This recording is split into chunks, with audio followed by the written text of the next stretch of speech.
Good morning. Oh my God. My mind is blown. I just finished reading Andrew Loney's new book that comes out on Tuesday called Entitled. And there is so much more in here about the royal family and Donald Trump and Melania than we have seen so far in the various excerpts that are appearing in the press.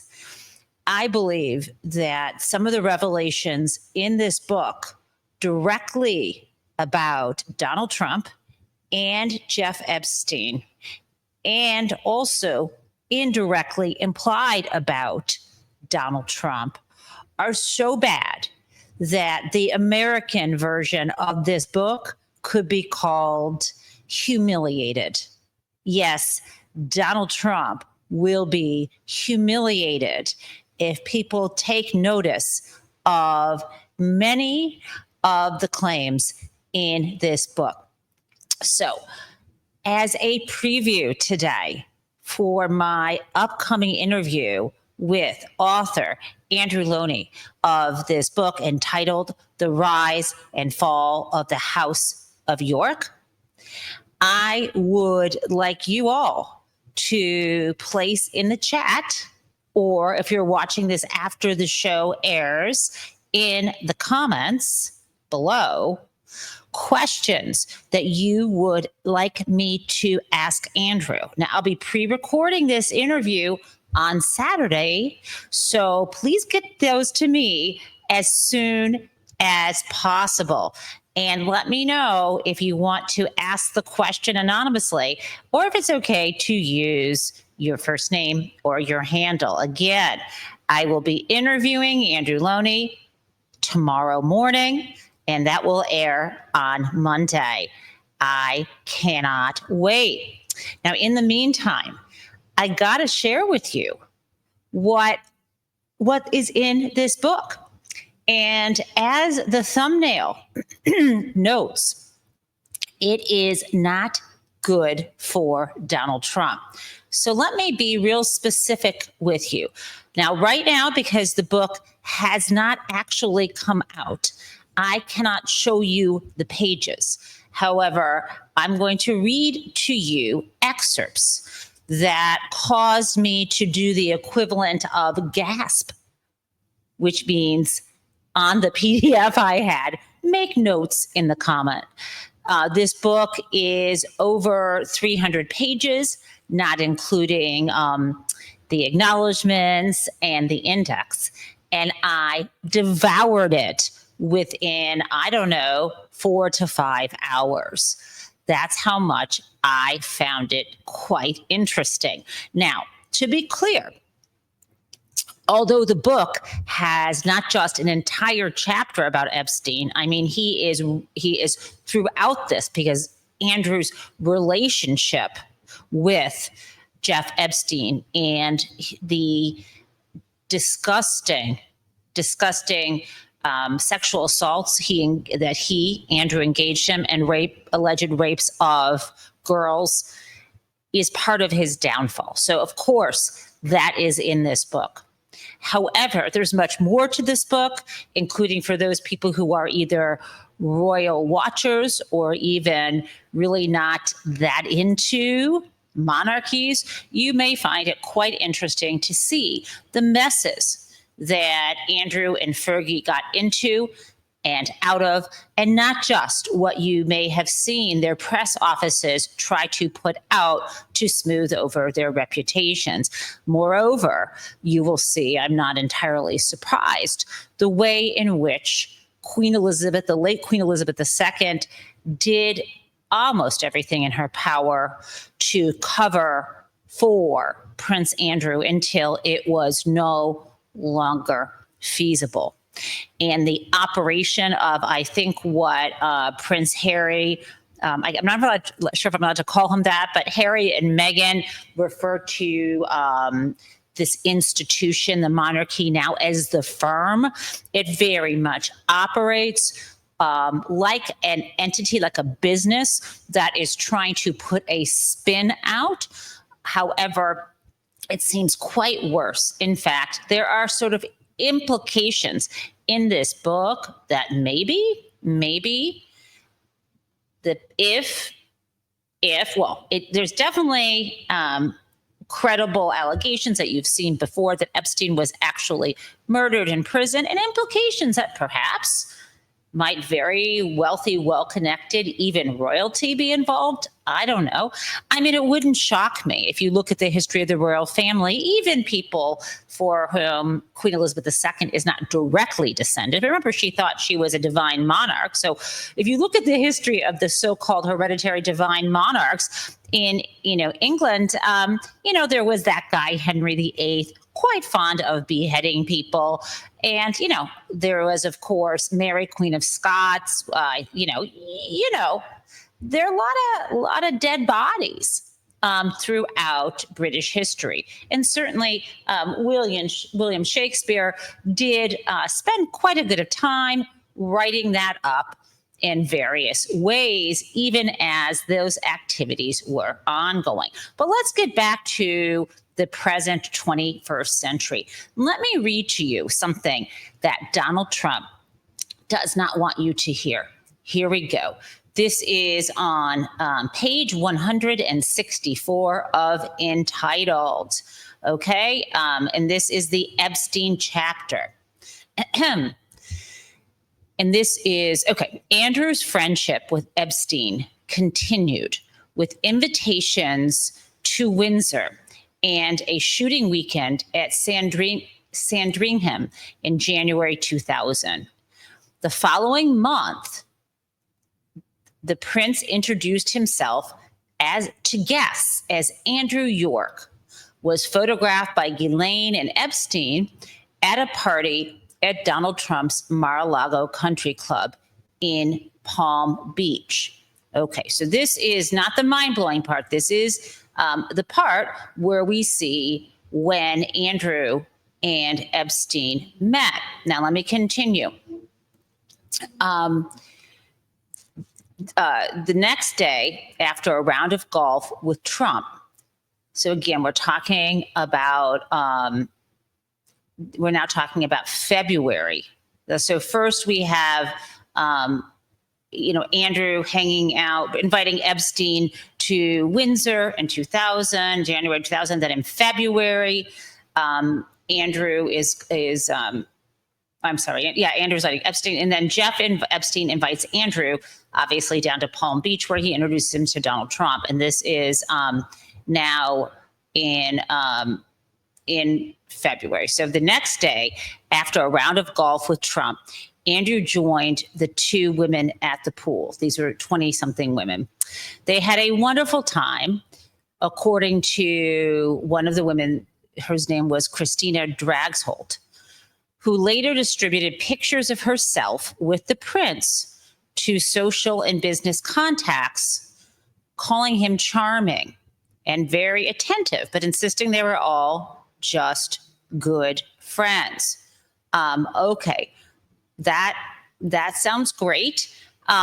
We also have this is the part also where we have Prince Andrew and Donald Trump getting together and talking about how Donald wants to go to Scotland, and also saying to him, after they had a very locker room type conversation, how he should, how Prince Andrew could call upon some masseuses that Donald Trump knew. Okay? Now, I want to read you in that context. In 2007, Epstein told one author that he had facilitated the relationship between Trump and his future wife, Melania. And this is a quote. The first time Donald had sex with Melania was on my plane. Little did he know I beat him to the punch a year before when I was at a party of New York's top models by Metropolitan Models, one of the world's top agencies. Things got wild, and by the end of the night, I ended up almost naked in the back of a limo going at it with Melania.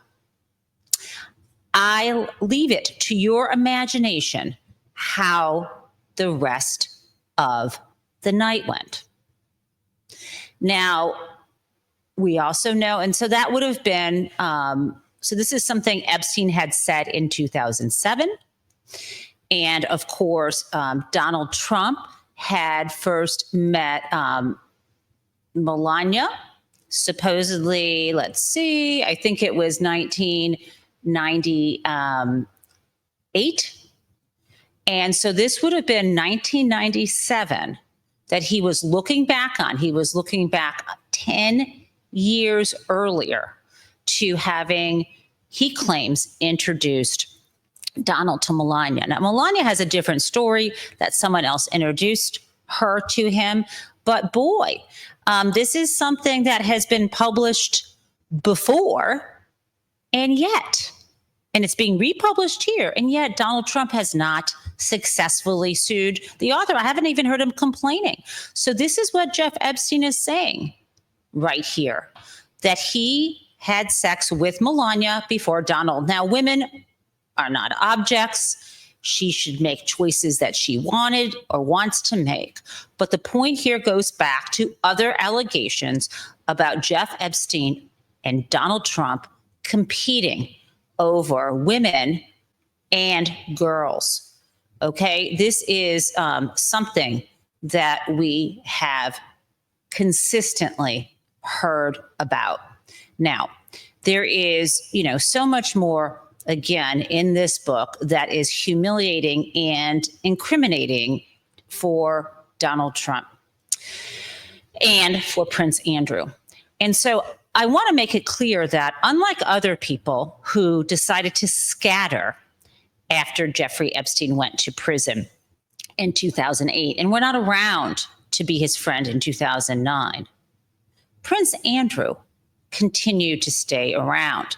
He claims, and this is just astonishing, he maintains that, let me just read this paragraph.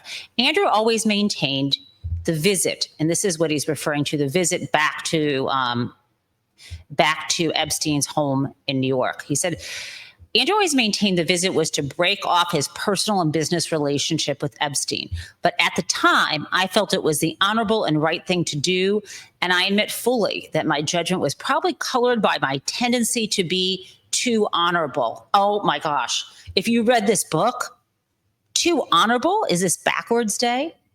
Now, that is not what one of Andrew's former girlfriends said. She said that the real reason he had been visiting with Epstein is to make sure he didn't have any dirt on him. Now, even though Epstein tried to assure Andrew he didn't, it turns out I doubt that very much was the case. Now, I want to let you know, too, and I recommend not only reading this book, but listening to my interview with Andrew Lowney, the author, which will be aired on Monday, is that this is a highly sourced book. He reached out, if you look at the introduction, he reached out to, just thousands of people and interviewed 300. And if you look at, it's not the intro, it's the acknowledgement that appears at the outset of the book. Many of these people, paragraph after paragraph after paragraph, are named. The vast majority of these sources go on the record. It is astonishing to me that they were willing to do so, but I believe, therefore, it goes to the credibility of this. Of course, I understand why victims would not, but these are witnesses and former friends of his. There is something else that in this book Andrew Lowney claims and provides some receipts. Here's what he said. And I think we've suspected this, but he is a little more assertive in his allegation. So it says, let me read this to you about Epstein's relationship with Robert Maxwell. It says, and I love his description of Epstein, the lantern jaw New Yorker had stood by Ghislaine after the death of her father and the subsequent discoveries of Robert Maxwell's crimes. And according to bank records, over the period 1999 to 2007, would give her, meaning Ghislaine, more than $30 million to restore her to the lifestyle to which she had become accustomed. In return, the well-connected Oxford graduate played a crucial role in Epstein's complicated but lucrative business and personal life, introducing him to influential contacts and organizing a steady stream of young girls to be supplied to the very same men who would then be blackmailed, as well as satisfying his own demanding sexual needs. Now, I wondered, sure, we suspect blackmail, but what evidence did Lowney have that made him feel comfortable making that claim? Okay, so let me tell you, in addition to Virginia Giuffre, there were other people who are named in the book who claimed that Epstein told them it was important for him to record the men who were coming through for whom he was procuring either children or young girls for sex, to have them recorded, because that would give him ammunition, protection in a future, if he was caught at a future date, as well as opportunities for blackmail.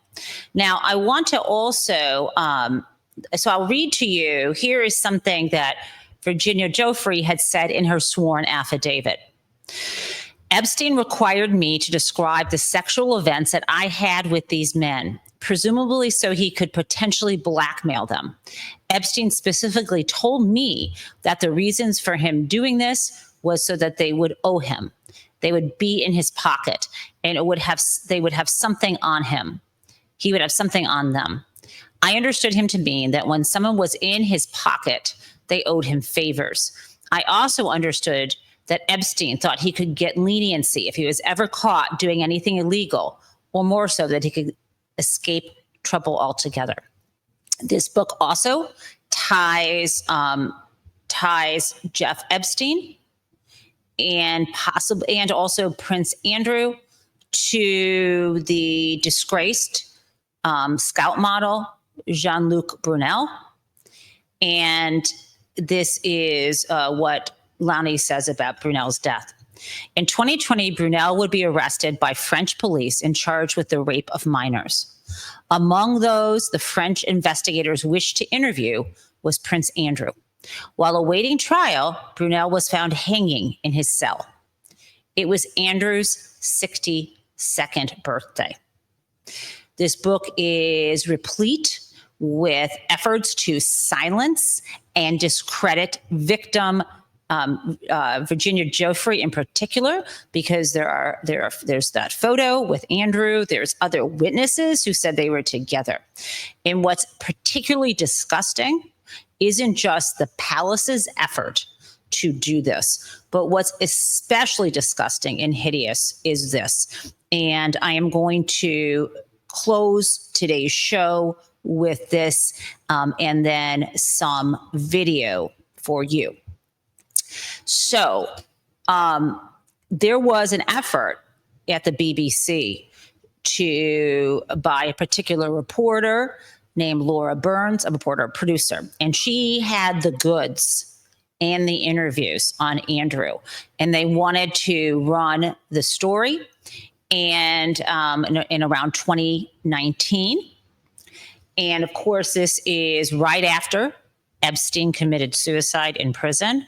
And this is when stuff was exploding more again implicating Prince Andrew, who had already been in the spotlight for almost, I think, a decade around these issues. And I need to read this to you because these are truly, truly hideous people. So this is Burns, the reporter, and this was cut out of what she wanted to include. In Burns's words, the team also quote, found personal email discussions between Ghislaine and Andrew discussing Virginia. The emails between Ghislaine and Andrew didn't exclaim it's a fake or I've never met her or any other questions. Instead, they worked together to build a dossier about Virginia to leak to the media. I mean, these are awful. And of course, her work on this was just cut out. And this was, I'm going to quote what Andrew wrote. This is Andrew Lowney wrote about Burns, the producer at the BBC. The single mother who had made the interview coup possible had been written out of the script. And there were just lie after lie. And, Andrew made it sound like he barely knew Epstein. Well, guess what? Not only did Andrew know Jeff Epstein, but this book also reveals that Ghislaine Maxwell had a relationship with Prince Andrew as well. So there is this idea that Ghislaine tried to lure him in and that Jeff Epstein liked the imprimatur, the essence of credibility that came with having someone like Prince Andrew around. Now, of course, he is now just the Duke of York. He has been stripped of that title. So I guess there are lots of questions. Lisa Bloom, who is the daughter of Gloria Allred, who represented 5 of Epstein's victims, told Andrew, I'm reading from the book, it was time to stop playing games and answer questions. While her mother, Gloria Allred, a lawyer for 5 more of Epstein's accusers, threatened to subpoena the Duke. She asked, if he has done nothing wrong, then why won't he talk to law enforcement? Now, at the end of the day, other interviews are with some of Prince Andrew's security details. A former Royal Protection officer with an exemplary 20-year career in the Metropolitan Police, recalling the night Andrew first met Virginia Giuffre, and the Duke arrived by a car at the front of the palace in the middle of the night and hurled abuse at guards when they did not open the gates quickly enough. There's other testimony. There is so much evidence also about what happened on on the island off of St. Thomas that Jeff Epstein owned. So there's just, this book is incredibly rich. You will leave it feeling disgusted and seeing a lot in common with what Donald Trump is trying to do. Now, so you should know, ultimately, Virginia Giuffre did settle with Jeff Epstein. And some of the information about that settlement was revealed in 2022. That was $500,000. Andrew had tried to claim that covered him. It did not. Ultimately, he ended up entering into a settlement for 10 million pounds, some of which he had to borrow from his brother at the time, Prince Charles, now King Charles. So I guess what I would say to you is I really want to know from you I was just reading excerpts from the book, what you want to know. I want to prepare for my interview with Andrew. I want to know what you want to know about Sarah Ferguson's life, about Prince Andrew's life, about anything about the royal family. But in particular, I'm curious what you want to know specifically about the entanglements with Epstein. What I want to know is why, if Jeff Epstein was allegedly money laundering, which is something they suggest for Robert Maxwell, both obviously from the US and in England, why he was never charged with, in the US, the equivalent of wire fraud or something. I'm sorry, charged with wire fraud or the equivalent in the UK. Okay, so before we sign off, I want to remind you how much Donald Trump was obsessed with Epstein stealing people from him. Remember what he said about Joffrey the other day, that Epstein stole her? And we talked about how degrading that was and how he doesn't care about her as a victim. It was more about her as a piece of property, and implying that he was going to also abuse her sexually. I mean, she was training, or she was working in his spa, training to be reading up on being a masseuse. And then she went and got recruited by Ghislaine Maxwell and raped that night by both of them. And that was the end of her connection with Donald Trump's Mar-a-Lago. There is so much evidence we've talked about from people who have said they seem to hit on the same women, make comments about girls, including Jane, who testified, who was 14 when they were ogling her together. It goes on and on. And now that you know that Epstein had been telling people, telling reporters that he had, whether it was true or not, that he'd gotten to Melania first, that must have made Donald Trump so angry. And I do wonder whether that was on his mind when he said the following. Just curious, were some of the workers that were taken from you, were some of them young women? Were some of them young women? Well, I don't want to say, but everyone knows the people that were taken. And it was the concept of taking people that work for me is bad. But that story's been pretty well out there. And the answer is yes, they were. Yes, they were young Yeah. women. What did they do? In the spa. Jobs in the spa. Yeah, it's people that work in the spa. I have a great spa, one of the best spas in the world at Mar-a-Lago. And people were taken out of the spa, hired by him. In other words, gone. And other people would come and complain, this guy is taking people from the spa. I didn't know that. And then when I heard about it, I told him, I said, listen, we don't want you taking our people, whether it was spa or not spa. I don't want him taking people. And he was fine. And then not too long after that, he did it again. And I said, out of here. Mr. President, did one of those stolen, persons, that include Virginia Jeffrey?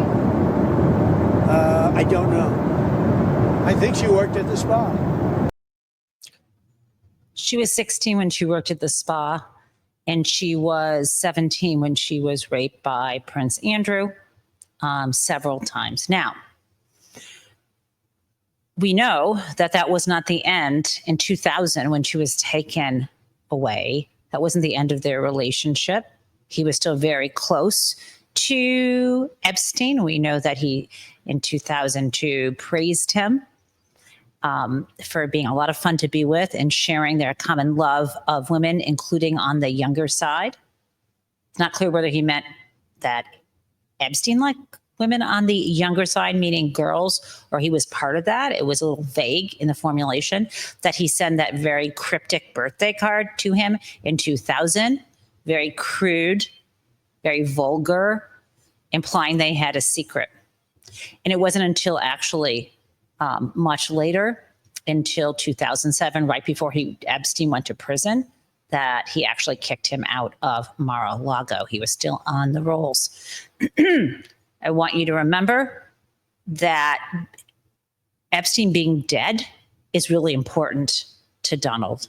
It's very creepy. Let's play this. And Bonnie to release more documents to finally put this controversy to bed. Yeah, whatever's credible, she can release. If a document is credible, if a document's there that is credible, she can release. I think it's good. But it's just a subject. He's dead. He's gone, and all it is the Republicans.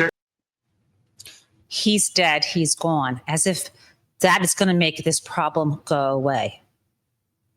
He talked about that earlier when Ghislaine Maxwell was first arrested in 2020. Let's play that. President, the other day a reporter asked you about Ghislaine Maxwell. You said, quote, "I just wish her well, frankly. I've met her numerous times over the years, especially since I lived in Palm Beach, but I wish her well, whatever it is."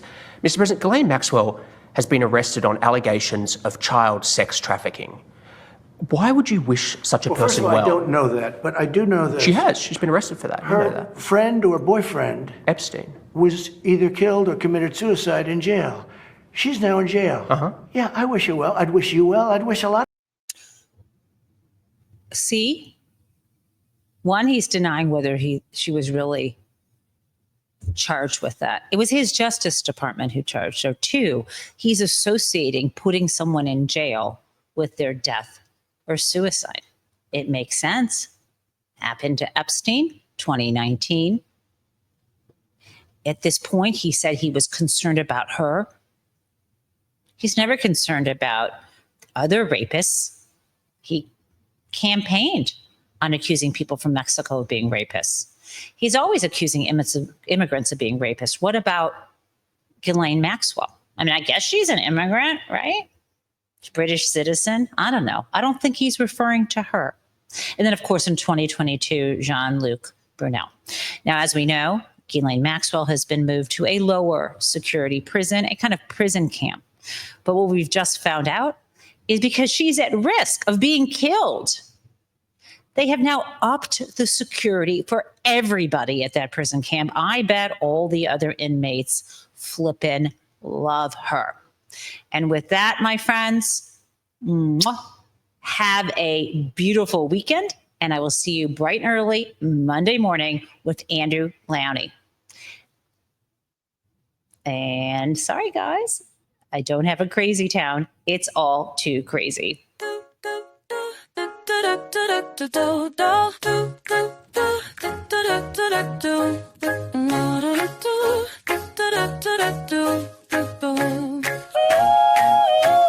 Hello, prison mates. It's the Gen Taub Show. Well, how come everyone? Let's learn about what is happening in politics yesterday and today. There was hope, and we are together in this democracy we work for. And again, welcome to the Gen Taub Show.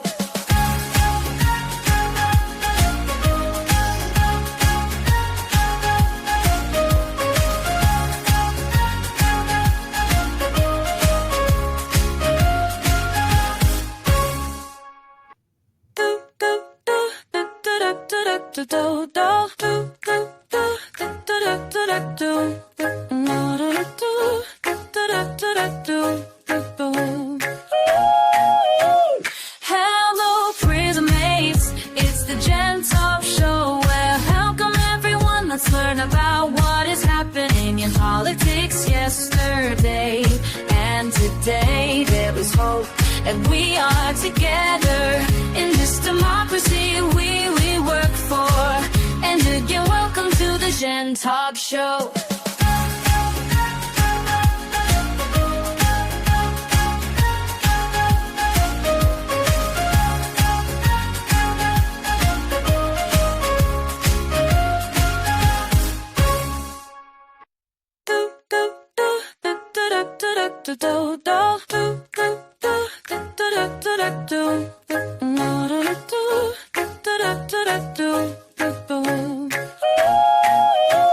Hello, prison mates. It's the Gen Taub Show. Well, how come everyone? Let's learn about what is happening in politics yesterday and today. There was hope, and we are together in this democracy we work for.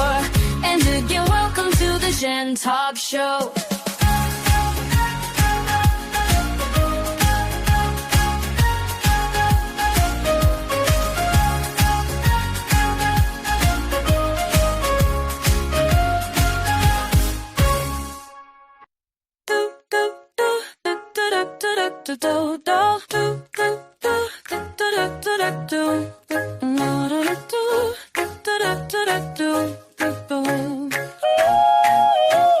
Hello, prison mates. It's the Gen Taub Show.